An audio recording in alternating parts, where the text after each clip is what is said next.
The FDA's next move on GLP-1 shortages could change everything for patients relying on compounded versions. Meanwhile, new breakthroughs like Pep2 Tango's treatments and shocking price differences for Wegovy in China reveal just how complex the obesity medication market is. Stay with us as we unpack what it all means for those of us battling the disease of obesity. Welcome to the Downsized News. It's Monday, November 25th, and we're excited to share the latest on GLP-1 medications. I'm Laraine Durham, and I've lost over 50 pounds using compounded tirzepatide, medications like Zepbound and Mounjaro. And I'm Christopher Durham. I've shed 84 pounds with these medications as well. Today, we're covering everything you need to know about GLP-1s, Mounjaro, Zepbound, Wegovy, Ozempic, Tide, semaglutide, you name it. Before we get started, here's a quick reminder, we're not doctors. While we're passionate about GLP-1s and weight loss, please consult a qualified healthcare professional before starting any medication or treatment. Now, it's a special week because it's Thanksgiving week, so our live will move around just a bit. Please join us tomorrow for Downsized Live. That's Tuesday at 7 p.m. Eastern Standard Time, where, of course, we'll dig into your questions, chat with the community, connect with all of the amazing folks out there. And while you're at it, please make sure to like and subscribe, hit that notification bell so that it notifies you every time we publish a story or we go live. Now let's get into today's news and explore what's happening in the world of GLP-1s. Recapping our news story from this past Thursday, the FDA says it needs more time to decide if Eli Lilly's GLP-1 drugs, Zepbound and Mounjaro, are still in short supply. This delay is good news for patients relying on legal compounded versions. On the news, shares of Hims & Hers, a telehealth company offering compounded tirzepatide, jumped 11%. The FDA's uncertainty is keeping the market for GLP-1 medications in limbo. Compounded versions of Lilly's Zepbound and Novo Nordisk's Wegovy are everywhere. Novo and Lilly want the FDA to crack down on compounders, arguing these versions could be unsafe. Lilly insists it has enough Zepbound and Mounjaro to meet demand in the U.S. The company is asking the FDA to declare that there's no tirzepatide shortage officially. If that happens, it could stop compounding pharmacies and telehealth providers from helping the patients who rely on these medications. The FDA and the Outsourcing Facilities Association, a group representing compounders, will update the court on or before December 19th. Until then, compounders can keep selling their tirzepatide products. For those of us using compounded GLP-1s to treat the disease of obesity, the FDA's next move is crucial. It could change the availability and affordability of these medications for those fighting the disease of obesity. We, of course, will follow this story closely. A lot going on in the world of compounding, and who knows what happens. The politics of the FDA and the changing administration are going to hugely play into this. For sure. All right. But for now, we're okay. We're okay. So for now, get your refills in. Yeah. Story number 2, Pep2 Tango unveils new weight loss therapies. Versant Ventures has announced the launch of Pep2 Tango Therapeutics, Inc., a biotech company developing innovative obesity treatments. Pep2 Tango is pioneering unimolecular tetrareceptor agonist peptides that could target 4 key receptors: GLP-1, GIP, amylin, and calcitonin. This unique approach aims to deliver potent weight loss with muscle preservation, addressing critical gaps in current therapies. Preclinical studies show superior weight loss compared to tirzepatide, focusing on fat reduction while preserving muscle. Additional benefits include improved blood sugar, lipid profiles, and liver health. The company, founded in 2021, is led by experienced pharmaceutical executives. Christina Rodnan, PhD, serves as president and CEO, bringing decades of experience in metabolic disease research. Sumitra Ghosh, PhD, the company's CSO, has been instrumental in developing approved medications like Biletta and Bitarin. Together, they aim to redefine obesity treatment. Pep2 Tango is advancing its lead candidates through IND-enabling studies with plans to enter clinical trials by 2025. Backed by Versant Ventures, the company is poised to make significant strides in addressing unmet medical needs for patients with obesity. One that has 4 things. Oh, that'd be great. I'm not even really sure what the calcitonin will do. I'm sure somebody out there knows more of this about, but more options is a good thing. Yeah, I'm all for more anti-obesity medicines hitting the market. Story number 3, Wegovy launches in China at a fraction of U.S. cost. Novo Nordisk launched Wegovy in China 5 months after getting approval there. Here's the kicker. A 1-month supply will cost about $193. Compare that to the U.S., where the same drug is priced at a staggering $1,349 monthly. Yes, you heard that right. Novo is selling Wegovy in China for just a fraction of the U.S. price. Yasai, a Chinese publication, first reported this news, and it was later confirmed by Reuters. China has a vast market, with an estimated 180 million adults living with obesity. In the U.S., the number is around 100 million, according to the CDC. So why the massive price difference? Novo says China's national healthcare program won't cover Wegovy. Still, $193 is far more accessible than $1,349, especially considering the out-of-pocket costs for many patients in the U.S. And let's not forget, Novo's patent for Wegovy in China expires in just 2 years, compared to 2032 in the U.S. That short window likely pushed the company to price competitively in China. Well, that makes sense. Meanwhile, Eli Lilly is making moves too. Their drug, tirzepatide, sold in the U.S. as Zepbound for weight loss, got approval in China this July. And with a patent that lasts until 2036, Lilly has time to play the long game. For those of us battling the disease of obesity, this raises tough questions. Why are U.S. patients paying so much more? It's hard to ignore the feeling that the American healthcare system and the companies feeding into it leave patients with the short end of the stick. Lord knows. I mean, it's just a huge price gap.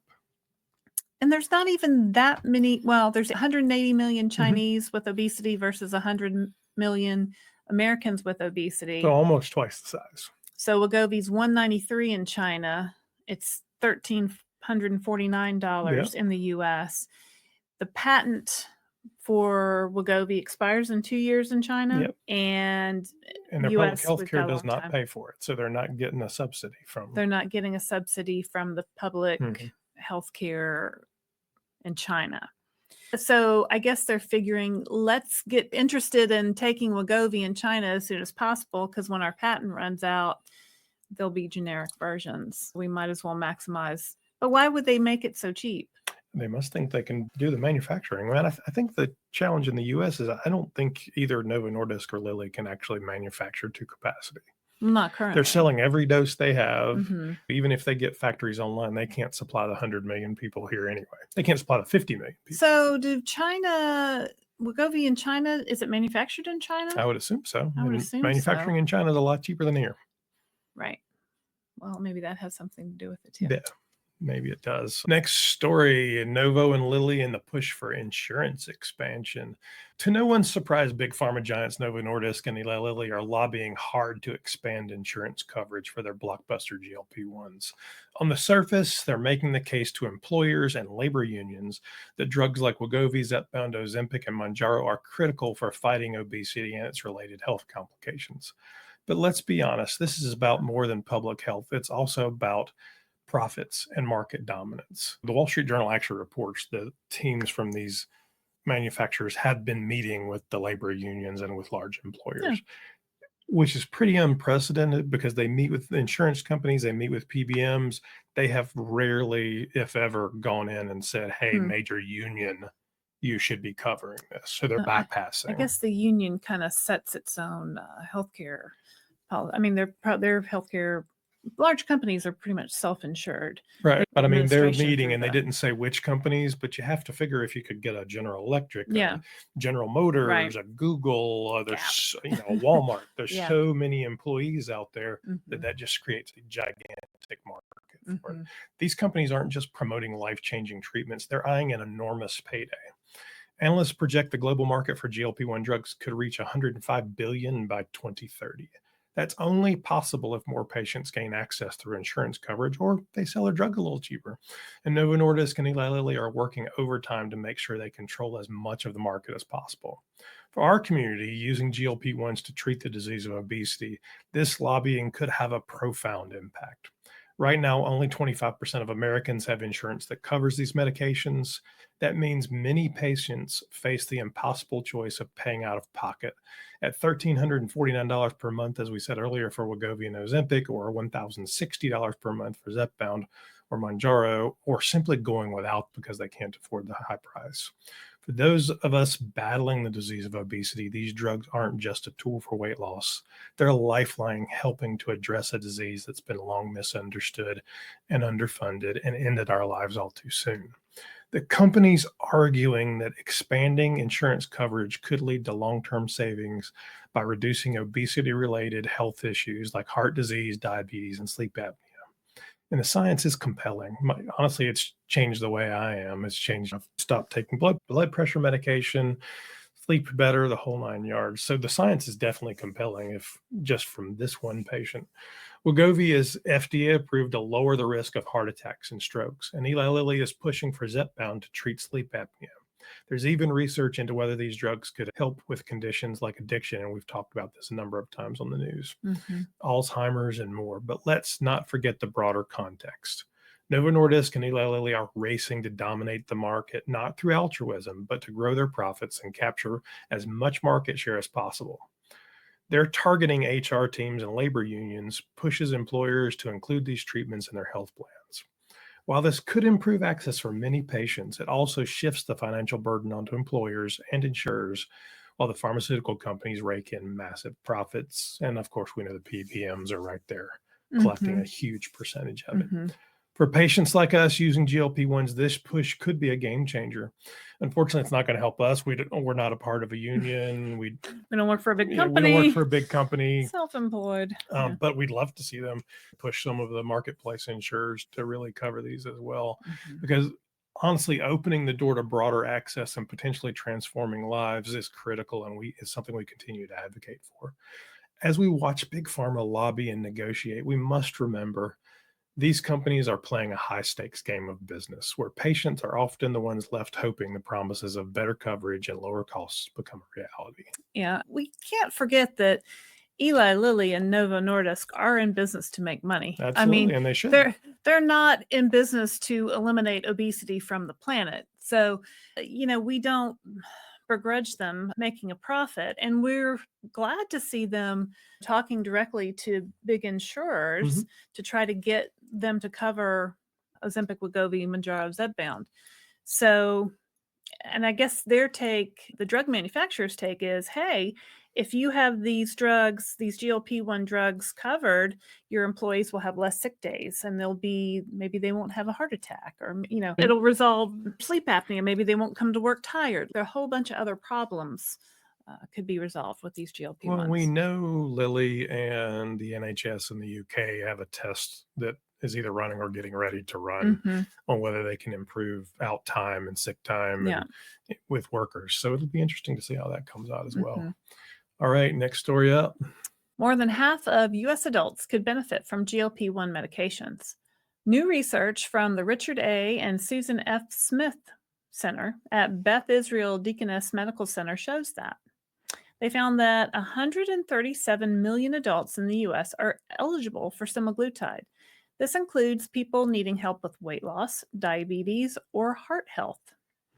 The findings were presented at the American Heart Association Scientific Sessions, held November 16th through 18th, 2024, at the McCormick Place Convention Center in Chicago, Illinois. They were also published in JAMA Cardiology. The researchers say these numbers show the importance of making GLP-1 medications available to more people. Dr. Dhruv S. Kazi, one of the authors, explained the big picture. These medications work, but they're expensive, he said. Boy, don't we know it. We need to make sure everyone who needs them can afford them and stick with their treatment. The researchers used data from over 25,000 people in a national survey. Their analysis revealed the following. 35 million people could use semaglutide for diabetes. 129 million could use semaglutide for weight loss, and 9 million could use it to prevent more heart problems. Right now, about 15 million people are taking semaglutide. That's only 10% of those who qualify. High costs are a major barrier. Over half of the people using these medications say they struggle to afford them. Semaglutide isn't just for diabetes and obesity anymore. It's also showing benefits for sleep apnea, heart failure, and chronic kidney disease. It might even help with liver problems, dementia, and substance use disorders. The demand for GLP-1s is growing fast. The challenge is making these life-changing treatments available to everyone who needs them. So what do you think of that? People can't afford them. We need more coverage. Everybody could use these probably for something. Like, Yeah. who doesn't have one of these ailments? So, yeah. All right. What do you think?